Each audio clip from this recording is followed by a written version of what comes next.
Este é o dia do Senhor, dia de descanso e crescimento. Meus irmãos queridos, eu quero convidá-los a estudarem na palavra de Deus a preciosa doutrina do dia do Senhor. Nós podemos agora recordar um artigo da Declaração Doutrinária da Convenção Batista Brasileira que versa sobre o tema. Portanto, quero chamar a atenção dos irmãos para aquilo que será projetado agora. É exatamente esse artigo da nossa confissão de fé acerca do dia do Senhor. Diz assim: o domingo, dia do Senhor, é o dia do descanso cristão, satisfazendo plenamente a exigência divina e a necessidade humana de um dia em 7 para o repouso do corpo e do espírito. Com o advento do cristianismo, o primeiro dia da semana passou a ser o dia do Senhor, em virtude de haver Jesus ressuscitado nesse dia. Deve ser para os cristãos um dia de real repouso em que, pela frequência aos cultos nas igrejas e pelo maior tempo dedicado à oração, à leitura bíblica e outras atividades religiosas, eles estarão se preparando para aquele descanso que resta para o povo de Deus. Nesse dia, os cristãos devem abster-se de todo trabalho secular, excetuado aquele que seja imprescindível e indispensável à vida da comunidade. Devem também abster-se de recreações que desviem a atenção das atividades espirituais. Os irmãos podem acessar no site da Convenção Batista Brasileira este precioso documento e encontrarão todas as referências bíblicas que fundamentam a convicção desta igreja acerca desta doutrina. O nosso Deus tem estabelecido desde o princípio da criação, quando ainda sequer havia sido dada por meio de Moisés a lei ao povo de Israel, da antiga aliança, para o nosso bem, o dia do descanso semanal. Já no Gênesis, encontramos a providência do Senhor no capítulo 2, versos 1 a 3, dizendo assim: assim, pois, foram acabados os céus e a terra e todo o seu exército. E havendo Deus terminado no dia 7º a sua obra que fizera, descansou nesse dia de toda a sua obra que tinha feito. E abençoou Deus o dia 7º e o santificou, porque nele descansou de toda a obra que como Criador fizera. Nosso Deus, portanto, tem estabelecido a necessidade de um dia em 7 para o nosso descanso. Se Ele nos criou, Ele sabe muito melhor do que qualquer um de nós quais são as nossas necessidades. Assim, meus irmãos, nós não estamos falando de um programa da igreja, mas de uma doutrina, de um ensino, de um mandamento do Senhor. Sábado, na língua hebraica, é sábate, que deve ser traduzido exatamente como cessação, descanso. O dia do sábado, o dia do descanso, ou o dia em que cessamos o trabalho. Muitas pessoas confundem, acreditam que esse dia de descanso necessariamente precisa ser aquele dia que se encontra entre a sexta-feira e o domingo. O que a palavra de Deus fala é do dia da cessação do trabalho num conjunto de 7 dias. Para nós, os cristãos, e apresentarei as razões pela palavra de Deus nessa manhã, o dia do sábado, do descanso, tem sido o domingo. A palavra domingo é a junção de duas palavras do latim, língua que influencia a formação da nossa língua. Dies dominica, dia do Senhor. Literalmente é isso. Mas, irmãos, não ficaremos aqui na fundamentação desse dia a partir da nossa era. Voltaremos à antiguidade. Esse dia tem sido, na história da igreja, observado como dia de descanso e reunião do povo de Deus pelos apóstolos, pelos cristãos antigos e pelos herdeiros da reforma protestante, dentre os quais nós nos encontramos, nós os crentes batistas. Vejam, por exemplo, o apóstolo João, quando recebe as revelações do Senhor Jesus no livro do Apocalipse, lá no capítulo 1, no verso 10, ele fala do dia em que o Senhor lhe revelou tudo que está nesse livro. Apocalipse 1, no verso 10, ele diz: achei-me em espírito no dia do Senhor. Duas palavras estão no texto grego original. Kyriake, remera, dia do Senhor, ou numa tradução, irmãos, mais pormenorizada, dia pertencente ao Senhor. Notem como foi natural para João dizer: o Senhor me revelou todas essas maravilhas acerca da vida eterna, acerca do dia do Senhor no final, naquele dia que nós sabemos pertence ao Senhor. Esses crentes do passado e ao longo da história têm observado o domingo como dia de dedicação, celebração e descanso. E é sobre isso que falarei nessa manhã.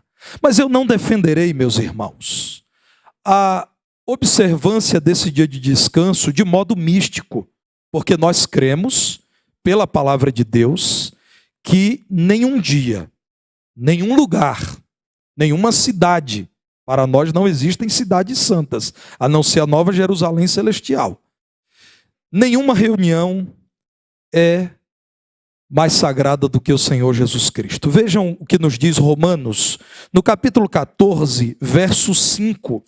Paulo, falando aos crentes que se reuniam na capital do império, disse: um faz diferença entre dia e dia, outro julga iguais todos os dias. Cada um tenha opinião bem definida em sua própria mente. Eu adotei para mim, em minha própria mente, uma opinião muito bem definida, que é a opinião do Senhor Jesus. Vejamos Mateus capítulo 12, versos 8 e 12. A minha opinião, meus irmãos, é essa aqui. Mateus 12, verso 8. Porque o Filho do Homem é Senhor do sábado. Verso 12. Ora, quanto mais vale um homem que uma ovelha, logo é lícito nos sábados fazer o bem.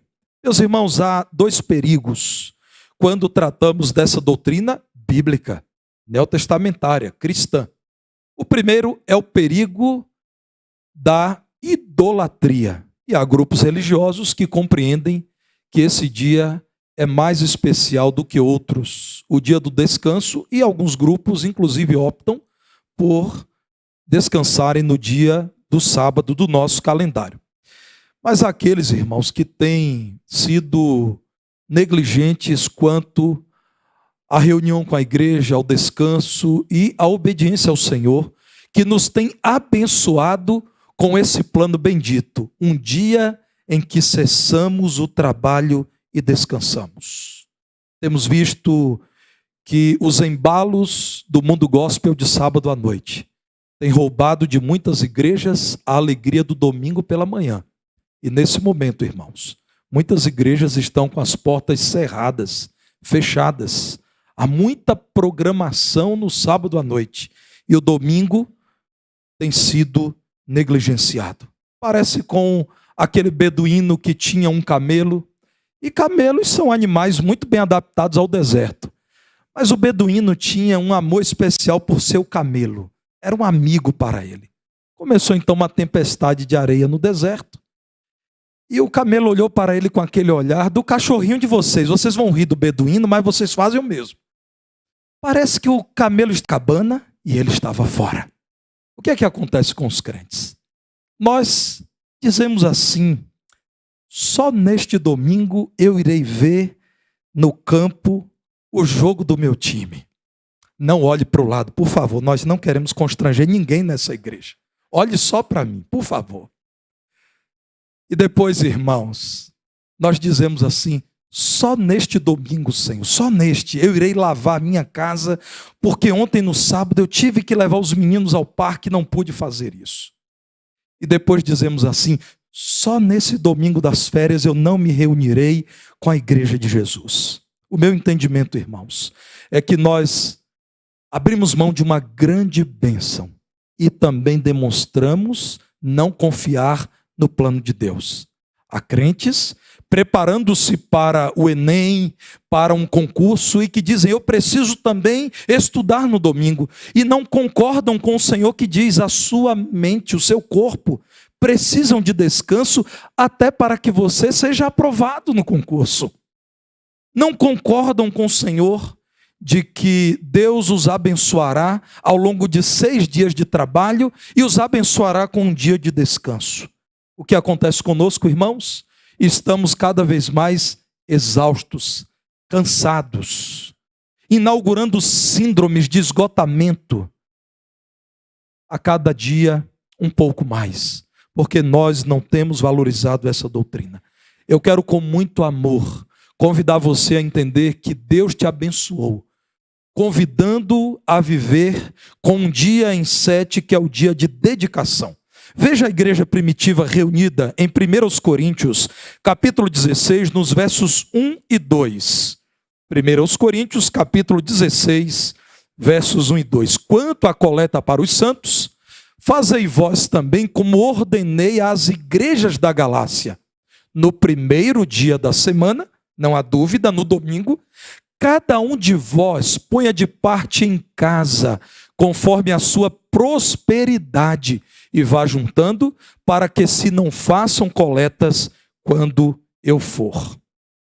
A doutrina serve para todas as igrejas. Então note que Paulo está se dirigindo aos crentes que viviam na cidade de Corinto, mas ele diz, irmãos, eu digo a vocês que façam aquilo que as diversas igrejas locais de uma região chamada Galácia foram convidados a fazer. Que nesta igreja aconteça aquilo que deve acontecer nas demais igrejas do Senhor. No dia do domingo, para Paulo era natural dizer que neste dia os crentes dedicavam ao Senhor vidas e bens, estejam reunidos e cada um de vós ponha de parte aquilo que é compatível com a sua prosperidade. Inclusive esse texto fundamenta também a nossa visão bíblica de que o dízimo é uma forma justa para que todos os crentes cooperem com o sustento da obra do Senhor.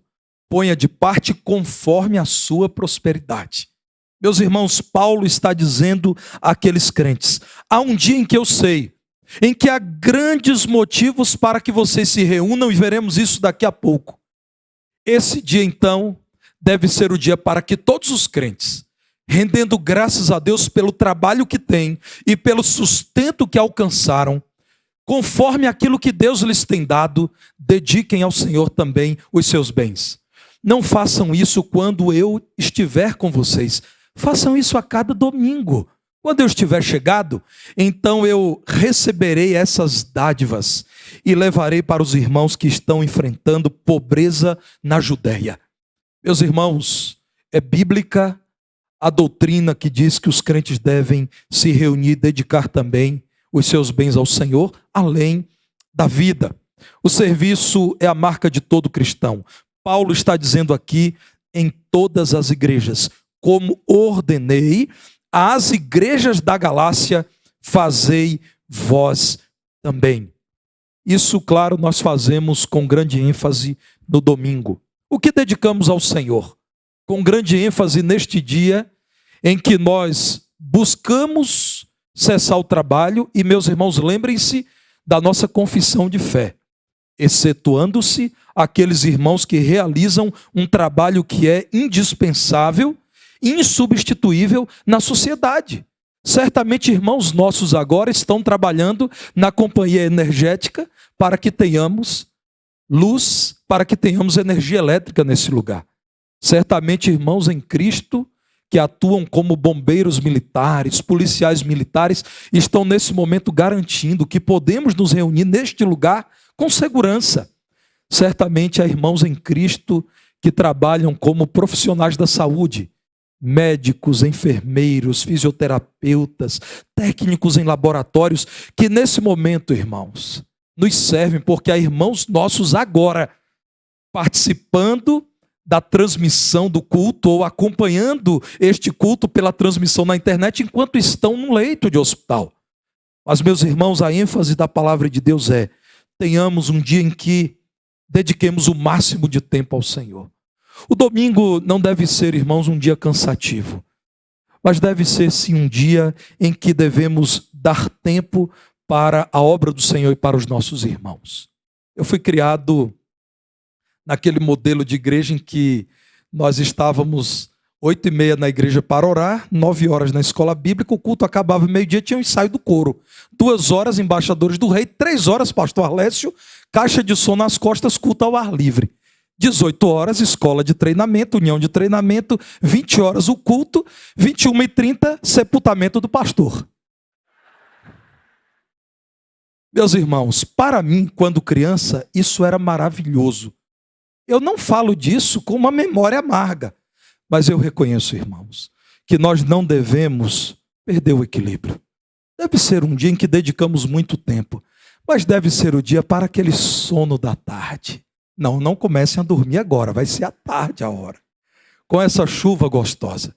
Dia de dedicação do tempo, mas também de dedicação dos bens. A igreja de Jesus, irmãos, tem socorrido gente empobrecida, gente enferma, irmãos em Cristo que estão em lugares onde essa igreja se faz presente por meio do sustento de missionários. Deve ser um dia em que dedicamos a vida, incluindo os dons. O irmão que canta, o irmão que ora, o irmão que recebe com boa hospitalidade, o irmão que presta atenção na necessidade do outro, o irmão que prega, o irmão que administra, o irmão que ensina na classe da escola bíblica. Dia de dedicação. Mas é também, como eu disse, um dia de celebração. E por que é um dia de grande celebração? Olhemos para Atos, capítulo 20, versos 7 e 8. Atos dos Apóstolos, capítulo 20, nos versos 7 e 8. Este é o livro da história da Igreja de Cristo, portanto, apresenta-nos a forma como os crentes se reuniam. E Lucas, então, da parte de Deus, diz assim: no primeiro dia da semana, e não há dúvida, estamos falando do dia que pertence ao Senhor, do dia do domingo, estando nós reunidos com o fim de partir o pão. Estávamos juntos para celebrar a ressurreição, consequência da morte do Senhor, que num domingo ressuscitou. Estando nós reunidos, congregados, a Assembleia do Senhor, os crentes reunidos, a fim de partir o pão, Paulo, que devia seguir viagem no dia imediato, ou seja, Paulo entendeu que aquele era o dia de reunir-se com os irmãos, só viajaria no dia seguinte ao domingo, exortava-os e prolongou o discurso até a meia-noite. Havia muitas lâmpadas no cenáculo onde estávamos reunidos. O domingo sempre teve para os cristãos essa função comemorativa. O sábado, representando a velha ordem judaica, foi substituído pelos cristãos, segundo tudo que o Senhor permitiu que acontecesse, pelo domingo. O domingo é a nova ordem estabelecida pelo Cristo ressurreto. Estavam reunidos constantemente. Estavam no local chamado cenáculo. Cenáculo era um cômodo superior. Era um local reservado muitas vezes para oração e meditação, porque o primeiro pavimento da casa estava sob a influência da agitação das ruas nas cidades antigas. Então o cenáculo era o local do distanciamento da agitação que se via pelas portas e janelas. Os crentes então se reuniam e a palavra do Senhor diz que eles estavam reunidos num domingo. Por que será, irmãos, que eles faziam questão de rotineiramente se reunirem aos domingos? Primeiramente, porque, segundo a palavra de Deus, eles identificaram o dia do domingo como o dia glorioso da ressurreição de Jesus. Como era bom a cada domingo pela manhã dizer: numa manhã de um dia como esse, o Senhor ressuscitou com poder e grande glória. Olhe para Lucas, no capítulo 24, a partir do verso 1, o que a palavra do Senhor nos diz acerca da ressurreição de Jesus. Mas, no domingo, no primeiro dia da semana, alta madrugada, portanto, estamos falando do momento em que o sol ainda não havia nascido. Logo no início do domingo, foram elas, as discípulas de Jesus, as mulheres tementes ao Senhor, foram elas ao túmulo levando os aromas que haviam preparado, e encontraram a pedra removida do sepulcro. Mas ao entrarem, não acharam o corpo do Senhor Jesus. Aconteceu que, perplexas a esse respeito, apareceram-lhes 2 varões com vestes resplandecentes. Estando elas possuídas de temor, baixando os olhos para o chão, eles lhes falaram: por que buscais entre os mortos ao que vive? Ele não está aqui, mas ressuscitou. Lembrai-vos de como vos preveniu estando ainda na Galileia, quando disse: importa que o Filho do Homem seja entregue nas mãos de pecadores e seja crucificado e ressuscite no 3º dia. Então se lembraram das suas palavras. Os crentes passaram a se reunir, veremos em outros textos bíblicos daqui a pouco, no domingo, dizendo: Jesus ressuscitou. É dia de celebração. Sempre que os crentes se reúnem ao domingo, eles estão dizendo: nós confessamos que naquele domingo, seguindo ao sábado pós-crucificação, a sexta-feira da paixão, Jesus ressuscitou. Celebramos no domingo o envio do Espírito Santo no dia de Pentecostes, que é sempre um domingo. Sempre, meus irmãos, cai num domingo o dia seguinte ao encerramento das comemorações. E este dia é o domingo, a comemoração das colheitas e da misericórdia do Senhor, dando sustento ao seu povo. Atos capítulo 2, versos 1 a 4, nesse capítulo que apresenta o nascimento da igreja de Jesus, é dito o seguinte: ao cumprir-se o dia de Pentecostes, Pente é de penta, o 50º dia, portanto um domingo, 7 conjuntos de 7 dias, o dia de Pentecostes é um domingo. Estavam todos reunidos no mesmo lugar. Todos quem? Todos aqueles que estavam em pânico, porque Jesus havia morrido. Mas agora estavam dizendo: muitos de nós viram que Jesus ressuscitou. Estavam todos reunidos. Diz a palavra de Deus que estavam reunidos no mesmo lugar. De repente, veio do céu um som, como de um vento impetuoso, e encheu toda a casa onde estavam assentados. Eles estavam juntos, irmãos, em um lugar, crendo que Jesus ressuscitou. E apareceram distribuídas entre eles línguas como de fogo, e pousou sobre cada um deles.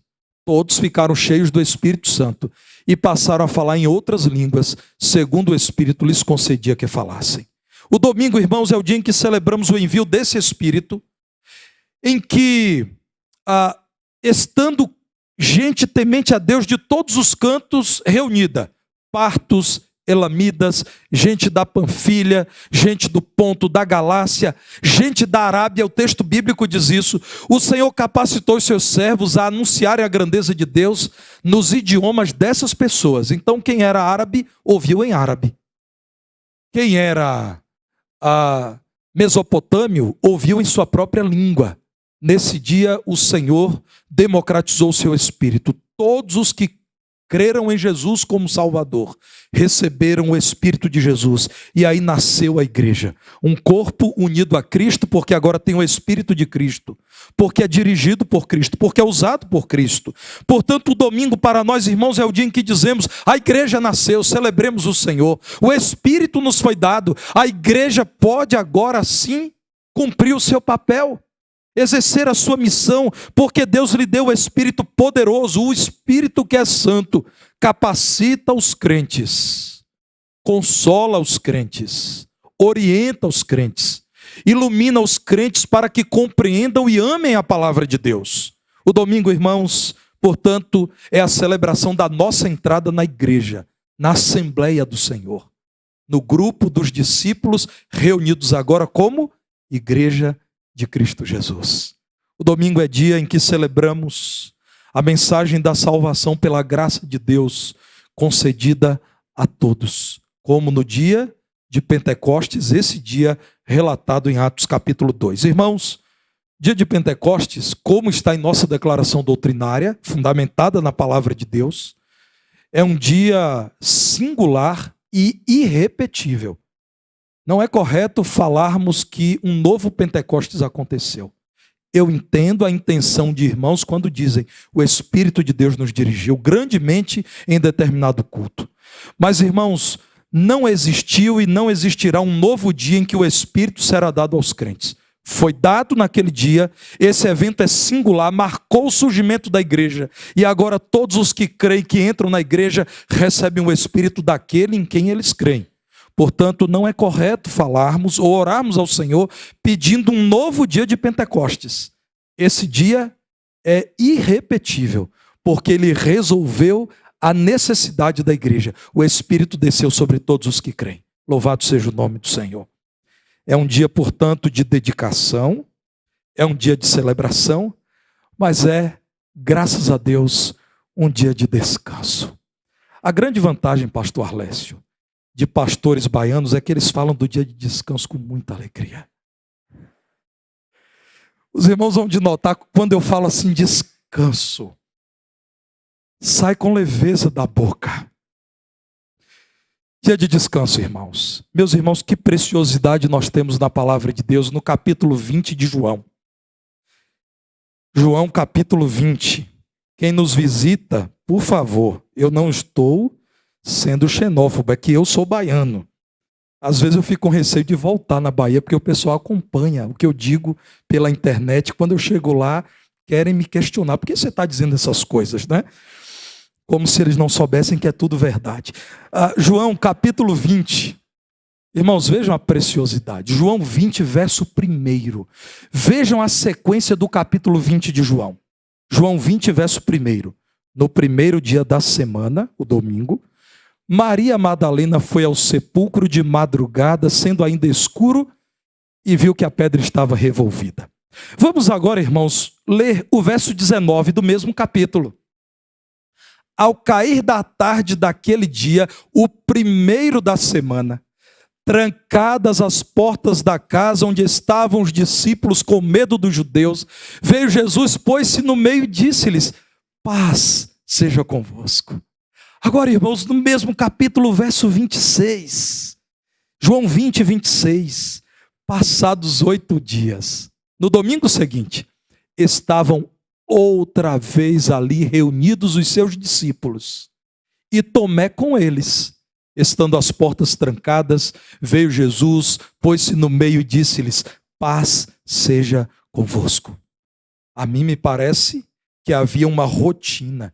E para os apóstolos é natural dizer: fomos num domingo encontrar Jesus e ele ressuscitou. No domingo seguinte, estávamos reunidos e ele validou a nossa reunião ao dizer: a minha paz seja com vocês. Estejam reunidos agora em paz, eu estou vivo.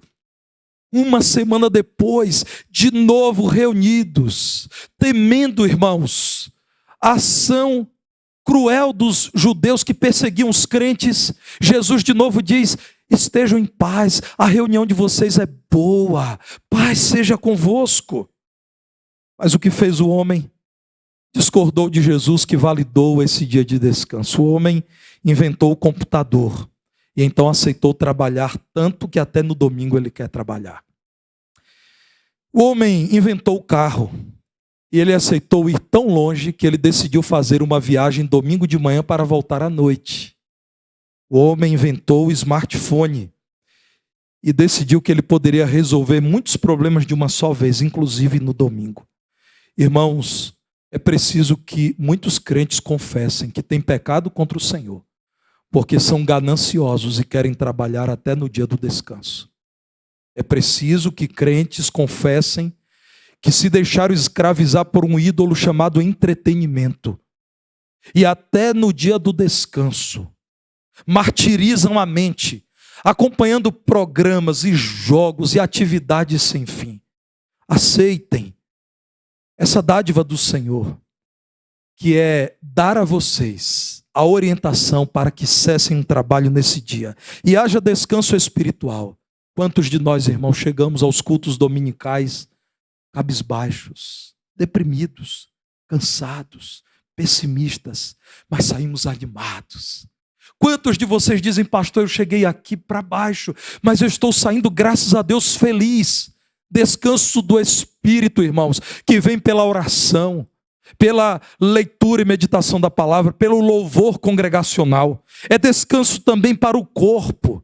Como é gostoso, irmãos, aquele irmão que é motorista, não sentar diante do volante, mas sentar nesse banco e poder celebrar o Senhor. Como é gostoso para o irmão que é professor, levantar-se para louvar a Deus cantando e não ter que levantar-se mais uma vez, como faz durante toda a semana, para ir à lousa escrever. Como é gostoso para o irmão que é médico, não ter que nesse dia utilizar-se do bisturi, do aparelho para medir pressão, mas decidir receber a cura do Senhor que é dada sempre que o nome dele é exaltado.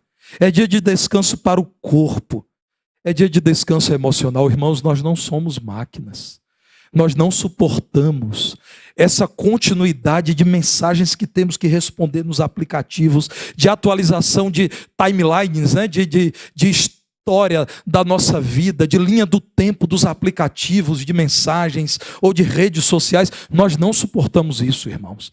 Precisamos parar e descansar. O domingo é o primeiro dia da semana, para que você comece a sua semana disposto. Lembre-se, você utiliza-se de máquinas, computador, smartphone, carro, elevador, mas você mesmo não é máquina. Você é feito de carne, osso e sangue. A essa altura, irmãos, é importante questionar. E os ministros, o que fazem já que trabalham no domingo? Nós reconhecemos que esse é um trabalho fundamental para o povo de Deus. Que os obreiros ordenados pela igreja trabalhem. Então nós temos um dia de descanso. No meu caso é a sexta-feira. No caso do nosso ministro também é sexta-feira. Mas no caso do pastor Vilmo, por exemplo, é a segunda-feira. Então, meus irmãos, é importante que nós que ensinamos a doutrina sejamos também fiéis. Meus irmãos, sempre que há um sepultamento, não existe possibilidade de um pastor pensar em descanso. Imediatamente o descanso é interrompido. Mas, fora motivos fortes, não deve um pastor falhar nisso, porque ele também demonstra falta de confiança no Senhor. Portanto, o dia do descanso do pastor é o dia para que ele não esteja aqui no prédio da igreja. É o dia para que os irmãos também evitem procurá-lo. E eu falo isso em nome dos ministros. Se existe algo necessário, falecimento, por exemplo, então é necessário sim que os irmãos façam esse contato. Mas fora isso, irmãos, é necessário que pastores e igreja, ministros e igreja, entendam que é desprezo ao conselho do Senhor não observar um dia de descanso na semana. Esse descanso nosso é um ensaio, porque, irmãos, nós já somos os salvos, que jamais serão separados do Senhor, nem a morte poderá separar-nos do Senhor. Então tudo o que fazemos aqui é um ensaio para a eternidade. Quando cantamos louvores ao Senhor, ensaiamos o cântico revelado pelo Senhor no Apocalipse, que diz que diante do Cordeiro um dia estaremos todos nós, os crentes de todos os povos, tribos, línguas e nações, cantando e dizendo: digno é o Cordeiro que venceu. Quando nós descansamos aqui, nós estamos nos preparando para o descanso eterno. Hebreus capítulo 4, versos 9 a 11, é o texto que quero utilizar nesse momento em que já estou concluindo a exposição bíblica. Hebreus capítulo 4, a partir do verso 9, diz assim a palavra do Senhor: portanto, resta um repouso para o povo de Deus. Você que está cansado, porque lida com as enfermidades. Você que está cansado das injustiças desse mundo. Você que está cansado de ver a multiplicação da iniquidade, da rebeldia contra Deus. Alegre-se, porque a palavra de Deus diz que ainda há um descanso que será ininterrupto, será eterno. Porque aquele que entrou no descanso de Deus, também ele mesmo descansou de suas obras, como Deus das suas. Esforcemo-nos, pois, por entrar naquele descanso à vida eterna, a fim de que ninguém caia, segundo o mesmo exemplo de desobediência. Apocalipse, capítulo 14, versos 12 e 13, corroboram aquilo que o autor de Hebreus nos diz. Apocalipse 14, versos 12 e 13, aqui está a perseverança dos santos, os que guardam os mandamentos de Deus e a fé em Jesus. Então ouvi uma voz do céu dizendo: escreve, bem-aventurados os mortos que desde agora morrem no Senhor. Sim, diz o Espírito, para que descansem das suas fadigas, pois as suas obras os acompanham. A noite do sábado, a internet, as viagens, o comércio, a TV podem roubar-nos o privilégio de vivenciar a alegria de cada domingo. Cuidado, meu irmão. É doutrina bíblica. É mandamento do Senhor. Faça com que o domingo seja o aguardado dia de dedicação, celebração e descanso.